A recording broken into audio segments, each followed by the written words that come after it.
जय हिंद दोस्तों, नमस्कार। तो सभी को सुप्रभात, गुड मॉर्निंग। तो हम लोग शुरू करते हैं प्रैक्टिस सेट हिंदी का मिक्स प्रैक्टिस सेट शुरू करेंगे और टॉप 20 क्वेश्चंस देखेंगे और उसके बाद आप लोगों को 21 का आंसर बताना रहेगा। डेली हम लोग सुबह 8 बजे की क्लास में 20 क्वेश्चंस की प्रैक्टिस करेंगे। ठीक है, आपको डेली ये क्लास अब मिलने वाली है ताकि आपके जो भी आगामी एग्जाम्स हैं उनमें आपको फ़ायदा मिल सके। तो हमारी ये मुहिम जारी रहेगी कि आप लोगों तक सुबह 8 बजे रेगुलर एक क्लास 20 क्वेश्चंस की पहुंचती रहे ताकि आपका जो भी पढ़ा हुआ है सारा रिवाइज होता रहे। तो देखिए, पहला क्वेश्चन है, निम्नलिखित प्रश्न में 4 विकल्पों में से उस विकल्प का चयन करें जो सही संधि विच्छेद वाला विकल्प है। और दिया गया है आपको धर्मात्मा। धर्मात्मा का बताना है संधि विच्छेद क्या होगा। पहला ऑप्शन है धर्मा प्लस आत्मा, दूसरा है धर्म धन आत्मा, तीसरा है धर्माधन तमा, चौथा है धर्माधन तमा। क्या हो जाएगा? तो यह आंसर क्या हो जाएगा? आंसर बी हो जाएगा, यानी धर्म धन आत्मा बिल्कुल सही जवाब होगा ऑप्शन बी, धर्मात्मा। धर्म में निकलेगा आ और आत्मा में निकलेगा आ प्लस आ बराबर हो जाएगा आ, यानी दीर्घ संधि बन जाएगी। आंसर नंबर बी बिल्कुल सही जवाब होगा। अगला देखते हैं हम लोग क्वेश्चन नंबर 2। इसमें आपको बताना है, निम्नलिखित प्रश्नों में 4 विकल्पों में से उस विकल्प का चयन करें जो दिए गए शब्द का सही समान अर्थ वाला शब्द है। तो बताना है आपको कौशल का सही अर्थ क्या होगा। दक्षता होगा या नीड़ होगा या ज्योत्सना होगा या चपल होगा। तो सभी को पता है कौशल। कौशल यानी क्या होता है? तो भैया कौशल बोलें तो दक्षता होती है। ऑप्शन नंबर ए बिल्कुल सही जवाब होगा। अगला देखते हैं हम लोग क्वेश्चन नंबर 3, जिसमें आपको बताना है, निम्नलिखित प्रश्न में 4 विकल्पों में से उस विकल्प का चयन करें जो सही विकल्प है। अवगुण शब्द है, इसमें आपको बताना है उपसर्ग क्या है। गुण है या आ है या अव है या ड़ा है। तो आप लोग बताएं 3 नंबर में अवगुण में उपसर्ग क्या हो जाएगा। तो 3 नंबर में भैया ऑप्शन नंबर सी बिल्कुल सही जवाब हो जाएगा, यानी अवगुण। ऑप्शन नंबर सी, गुण में आगे अव लगा देंगे तो क्या बन जाएगा? अवगुण बन जाएगा, यानी ऑप्शन नंबर सी बिल्कुल सही जवाब है। अगला देखते हैं हम लोग क्वेश्चन नंबर 4, जिसमें आपको बताना है, निम्नलिखित प्रश्नों में से 4 विकल्पों में उस विकल्प का चयन करना है जो दिए गए शब्द का सही तद्भव रूप है। ठीक है, दिए गए शब्द का सही तद्भव रूप है। इसमें शब्द तो दिया नहीं गया है, लेकिन आपको बताना है कि तद्भव शब्द क्या है। इसमें ग्राम है या गांव है या सड़क है या खेत है। बताएं सभी लोग। तो इस तरीके से भैया इसमें खेत भी तद्भव शब्द है, गांव भी तद्भव शब्द है। ठीक है, तो अगर पूछा जाए कि पहला ऑप्शन कौन सा लेंगे तो हम लोग गांव ले लेंगे। गांव का तत्सम ग्राम होता है और तद्भव क्या हो जाएगा? तो गांव हो जाएगा।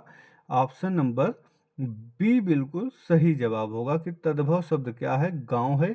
यानी यहाँ पे शब्द दिया नहीं गया, पूछा गया था दिए गए शब्द का सही तद्भव रूप होगा, यानी ग्राम शब्द दिया होगा उसका पूछ रहा है कि तद्भव क्या होगा, तो गांव हो जाएगा। बाकी इसमें जो खेत शब्द दिया है ये भी तद्भव ही है, खेत का तत्सम क्षेत्र होता है। क्वेश्चन बिल्कुल सही नहीं था 4 नंबर। अगला देखते हैं हम लोग 5 नंबर। इसमें आपको बताना है, निम्नलिखित प्रश्नों में 4 विकल्पों में से उस विकल्प का चयन करें जो प्रत्यय से नहीं बना है।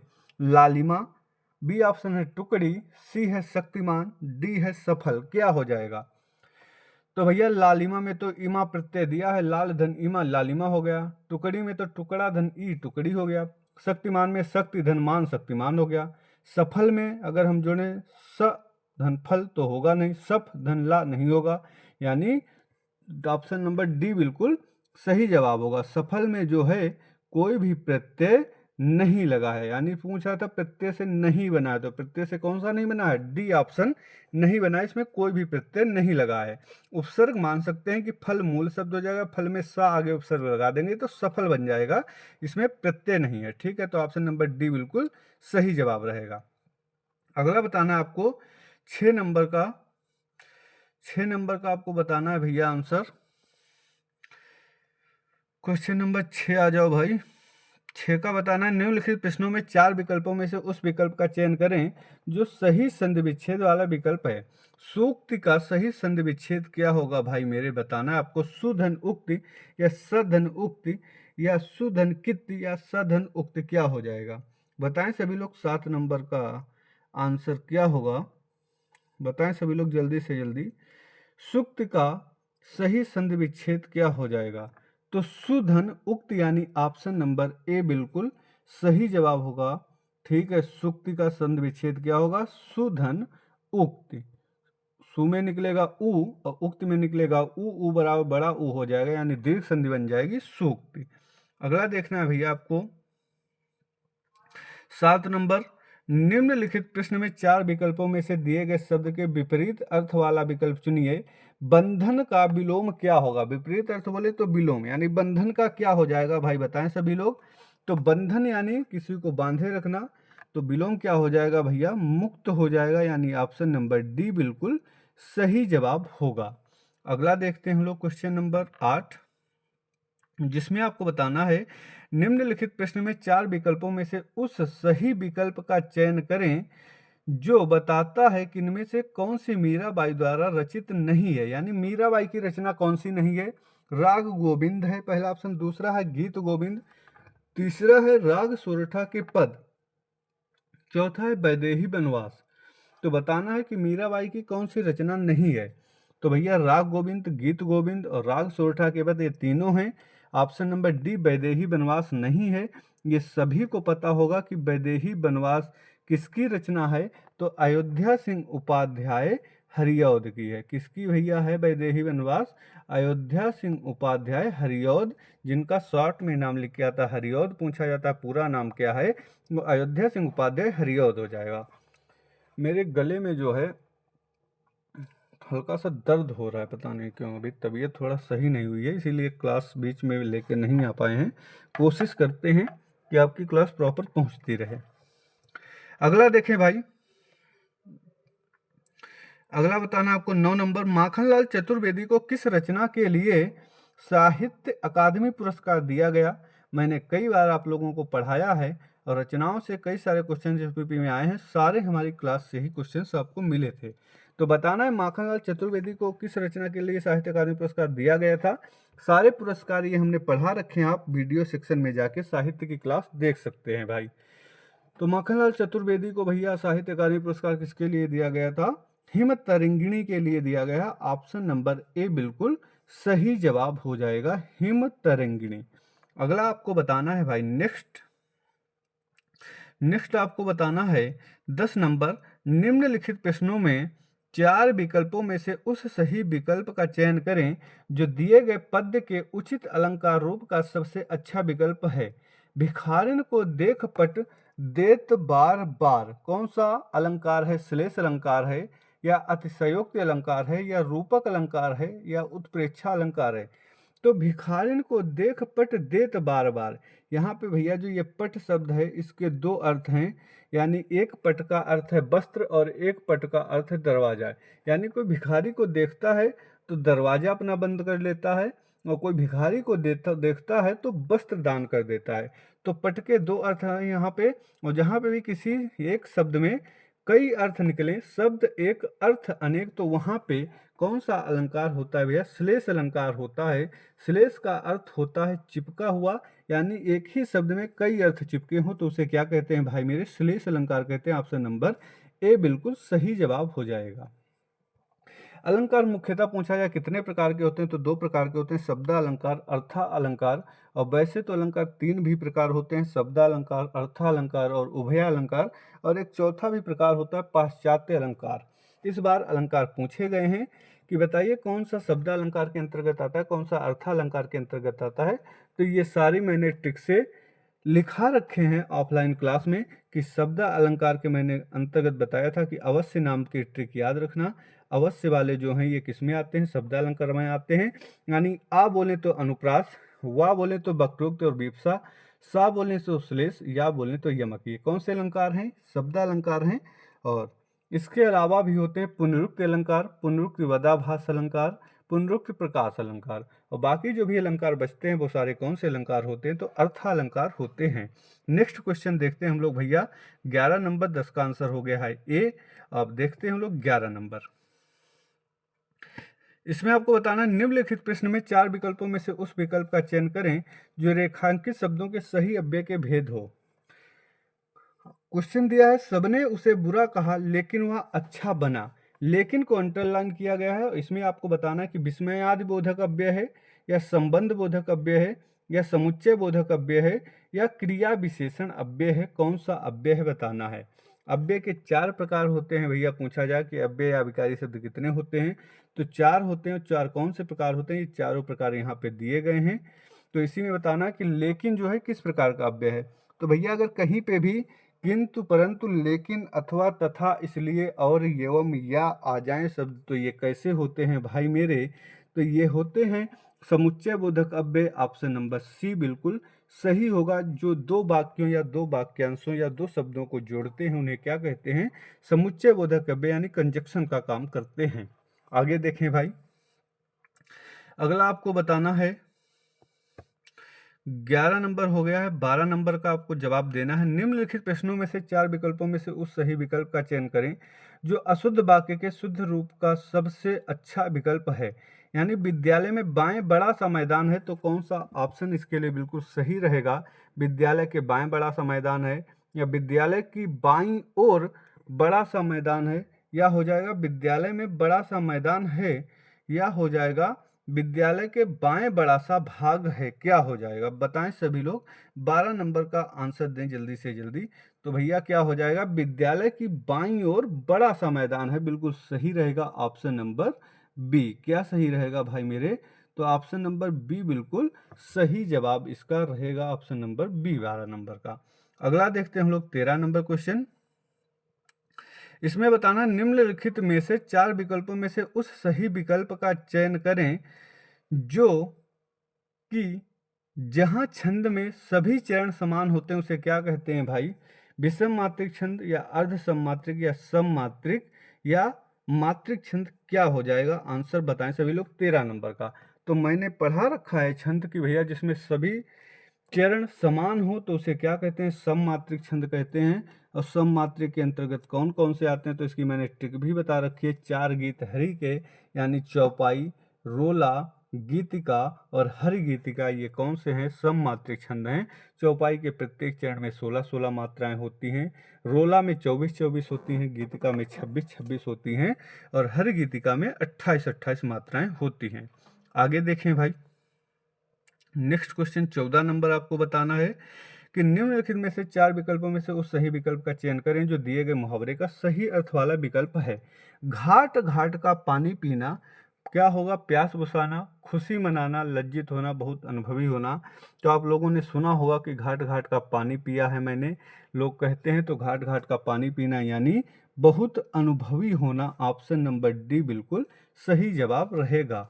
अगला देखना है भाई मेरे, 15 नंबर क्वेश्चन का बताना है, निम्नलिखित प्रश्न में 4 विकल्पों में से उस सही विकल्प का चयन करें जो बताता है कि जहां किसी हानि के कारण शोक भाव उपस्थित होता है वहां किस भाव की उपस्थिति होती है। बताना है, जहां शोक होता है तो वहां कौन सा रस हो जाएगा, ये आपको बताना है। हास्य होगा, वीर होगा, वात्सल्य होगा, या करुण होगा। तो सभी को पता है भैया कि जहां शोक की बात की जाती है वहां क्या होता है, करुण होता है। ऑप्शन नंबर डी बिल्कुल सही होगा। क्वेश्चन की थोड़ा सा भाषा सही नहीं है यहाँ पे, लेकिन पूछ रहा है कि जहां किसी हानि के कारण शोक भाव उत्पन्न हो वहां किस भाव की उपस्थिति होती है, यानी वहां किस रस की उपस्थिति होती है। ये पूछ रहा है तो किस रस की होती है भैया, करुण रस की होती है। हास्य रस का सभी लोग स्थायी भाव बताएं, तो हास होता है, वीर रस का स्थायी भाव उत्साह होता है, वात्सल्य रस का वत्सल प्रेम होता है। अगला देखें भाई, नेक्स्ट क्वेश्चन 16 नंबर बताना है, निम्नलिखित प्रश्न में 4 विकल्पों में से उस सही विकल्प का चयन करें जो निर्देशानुसार वाक्य परिवर्तन वाला सही विकल्प है। राधा स्कूटी चला रही है, भाव वाच्य इसका क्या बनेगा बताएं। राधा से स्कूटी चलाई जाती है, या राधा से स्कूटी चलती है, या राधा स्कूटी चलाई, या स्कूटी धारा चलाई। बताएं क्या हो जाएगा। तो भैया राधा स्कूटी चला रही है, इसका भाव वाच्य बनाना है, तो हो जाएगा कि राधा से स्कूटी चलाई जाती है? ऑप्शन नंबर ए बिल्कुल सही जवाब रहेगा 16 नंबर का। अगला देखते हैं भाई मेरे 17 नंबर में क्या हो जाएगा कि कौन सा विकल्प उद्धरण चिन्ह का है? पहला ऑप्शन है पद्म श्री श्रीमती श्यामा चोना, दूसरा है माँ ने कहा बेटा सदा उन्नति करो, तीसरा है वाह कितना मजा आ रहा है, और चौथा है तुम्हारी परीक्षा कब से शुरू है। तो आपको बताना है कि उद्धरण चिन्ह वाला वाक्य कौन सा है। इस बार चिन्हों से भी क्वेश्चन आए हैं, मैंने चिन्ह कई बार पढ़ा रखे हैं सभी को। तो बताएं भाई आंसर क्या हो जाएगा। उद्धरण चिन्ह बोले तो इंग्लिश में भैया इसको कहते हैं इन्वर्टेड कामा। उद्धरण चिन्ह दो प्रकार का होता है, एक ऐसे सिंगल सिंगल लगता है उसको कहते हैं एकहरा उद्धरण चिन्ह, एक इसी तरीके से ऐसे डबल डबल हो जाता है इसको कहते हैं दोहरा उद्धरण चिन्ह। तो देखें किसमें, तो ऑप्शन नंबर ए में देखें भाई लगा हुआ है तो इसको कहते हैं उद्धरण चिन्ह, यानी ये एकहरा उद्धरण चिन्ह है। ऑप्शन नंबर ए बिल्कुल सही जवाब हो जाएगा। जो बी ऑप्शन दिया है माँ ने कहा बेटा सदा उन्नति करो, इसमें पूर्ण विराम लगना चाहिए था। जो सी ऑप्शन है ये विस्मयादि बोधक का चिन्ह है, वाह के सामने लगा हुआ है। और जो फोर्थ ऑप्शन है इसमें प्रश्नवाचक है। ठीक है, आगे देखते हैं 18 नंबर। इसमें आपको बताना है निम्नलिखित प्रश्न में से 4 विकल्प दिए गए हैं, सही समास वाला विकल्प चुनना है। यानी चक्रधर का समास विग्रह क्या हो जाएगा? चक्र है धर में जिसके, या चक्र है अधर में जिसके, या चक्र धारण किया है जिसने, या चक्र है घर में जिसके। तो बहुत बार आप लोगों ने इसको पढ़ रखा होगा। आसान सा आंसर है क्या हो जाएगा? चक्र धारण किया है जिसने अर्थात भगवान विष्णु। अर्थात कौन सा इसमें समास होगा? तो बहुव्रीहि समास होगा। ऑप्शन नंबर सी बिल्कुल सही जवाब है। अगला आपको बताना है भैया 19 नंबर क्वेश्चन। इसमें आपको बताना है निम्नलिखित प्रश्न में 4 विकल्प दिए गए हैं, जिनमें से उस विकल्प का चयन करें जो शब्द वाक्य का सबसे अच्छा एक शब्द विकल्प है। कि रात में घूमने वाला इसको क्या कहते हैं? भ्रमरी कहेंगे, तपस्वी कहेंगे, निशाचर कहेंगे, अजर कहेंगे। तो भैया रात को घूमने वाला रात का पर्यायवाची होता है निशा, और निशा में चर जोड़ देंगे यानी रात में चरने वाला, चलने वाला यानी घूमने वाला। तो क्या हो जाएगा भैया? ऑप्शन नंबर सी बिल्कुल सही हो जाएगा, उसको कहते हैं निशाचर।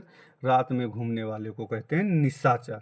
अगला देखें भाई 20 नंबर जो हमारा लास्ट क्वेश्चन है कि निम्नलिखित प्रश्न में 4 विकल्प दिए गए हैं, जिनमें से एक शब्द दिए गए अनेकार्थी शब्द का एक अर्थ है, उस शब्द को चुने। मुद्रा का अर्थ क्या होता है? बताएं सभी लोग भाई कि मुद्रा का अर्थ क्या होता है? रूप होता है, भाग होता है, पर्वत होता है, या गोद होता है?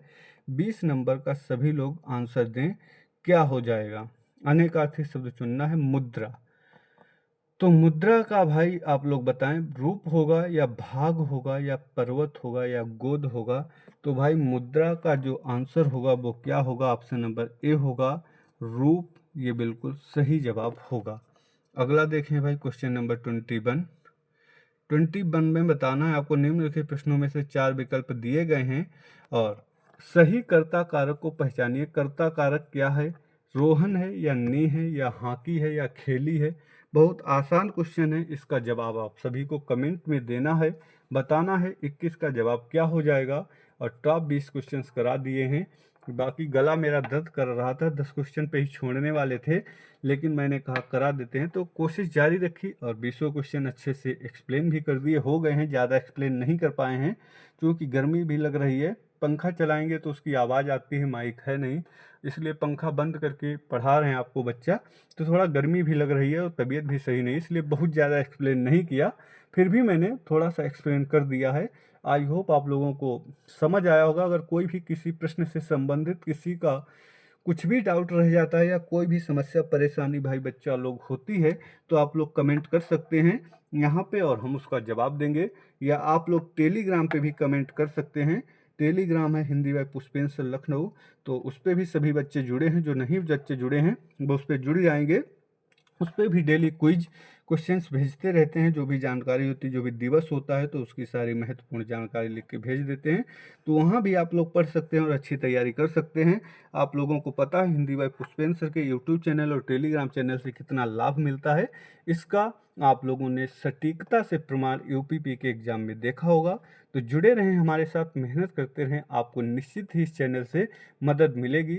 सभी लोग सेशन को लाइक कर दें और चैनल को सब्सक्राइब करके बेल आइकन दबा दें, ताकि आपको जो भी क्लास हो, जो भी हम बीच बीच में लेकर के अच्छी बातें आते रहते हैं, तो आप तक नोटिफिकेशन पहुंचता रहे। और सभी लोग चैनल को सपोर्ट करें, अपने यार दोस्तों, घर में जो भी लोग हैं उन सभी के मोबाइल में चैनल को सब्सक्राइब कर दें और कमेंट करके बताएं कि आपको क्लास कैसी लगी। इसी तरीके से ये 20 क्वेश्चंस की क्या डेली क्लास लाई जाए या नहीं लाई जाए, कोई भी किसी का कोई सुझाव हो तो वो दे सकता है, किस तरीके से पढ़ाया जाए, किस टॉपिक को पढ़ाया जाए, जिसकी भी जो भी समस्या हो वो बता सकता है। और ज़्यादा इस समय कटाप पटाप के चक्कर में ना पड़े, यूपीपी का पेपर हो चुका है, मैंने कटाप पहले भी बताई थी और फिर से बता रखी है।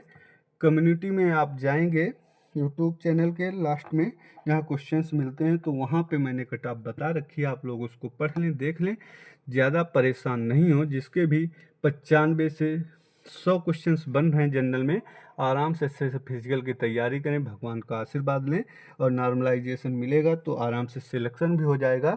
और जिसके ओबीसी में भाई 92 तक 93 बन रहे हैं वो आराम से तैयारी करें, जिसके 90 से कम बनने हैं, 88 89 87 तक बनने हैं एससी में, वो भी तैयारी करें। और फीमेल जिनके 85 तक बनने हैं आराम से अच्छे से तैयारी करें, सिलेक्शन श्योर होगा। और तैयारी बिल्कुल करें, ज़्यादा ध्यान नहीं देना है यूपीपी में, बहुत ज़्यादा इसी में नहीं घुसना है। आगे एग्ज़ाम भी लगे हैं उनकी तैयारी करते रहना है। बस आपको सुबह सुबह एक टाइम या शाम शाम एक टाइम, जिस भी टाइम आपको सूटेबल हो, टाइम मिलता हो, उस टाइम आप लोग एक टाइम अपना 5 किलोमीटर का टारगेट रखें, उसको पूरा ज़रूर करें। एक बार रनिंग ज़रूर अच्छे से करें और मेहनत करते रहें। रिजल्ट जल्द ही आने वाला है, आंसर की आ चुकी है, तो काम बराबर जारी है, बिल्कुल भी देर नहीं होगी। और फिजिकल के लिए रिजल्ट के बाद ज़्यादा समय नहीं मिलेगा, इसलिए अपनी तैयारी को बेहतर रखें। और गला दर्द हो रहा है इसलिए ज़्यादा बातें नहीं बता सकते हैं। ठीक है, इसी के साथ सभी को जय हिंद, धन्यवाद। मिलते हैं अगली क्लास में, किसी का कोई भी डाउट हो कमेंट कर सकता है। जय हिंद सभी को, और अगली क्लास में मिलेंगे प्यारे बच्चों, नमस्कार।